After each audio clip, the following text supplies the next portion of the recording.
بیرون ملک نوکریوں کے نام پر بڑا فراڈ، 2 افراد گرفتار۔ حیدرآباد میں بیرون ملک نوکریوں کا جھانسا دے کر فراڈ کرنے والے ایک گروہ کو پولیس نے بے نقاب کر دیا۔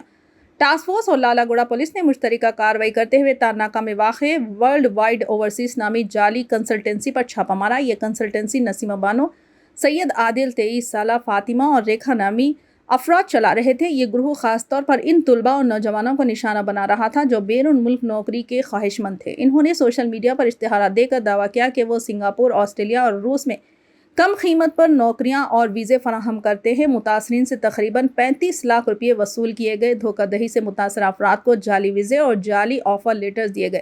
جب ان افراد کو پتہ چلا کہ یہ تمام کاغذات جعلی ہے تو انہوں نے رقم کی واپسی کا مطالبہ کیا، لیکن ملزمان نے بہانہ بنا کر وقت گزارا اور آخرکار دفتر بند کر کے فرار ہو گئے۔ متاثرہ افراد نے لالہ گوڑہ پولیس اسٹیشن میں شکایت درج کروائی۔ پولیس نے فوری کارروائی کرتے ہوئے 2 ملزمان نسیمہ بانو اور عادل کو گرفتار کر لیا اور ان کے قبضے سے 9 بھارتی پاسپورٹ، 5 جعلی ویزے اور 2 موبائل فون برآمد کیے۔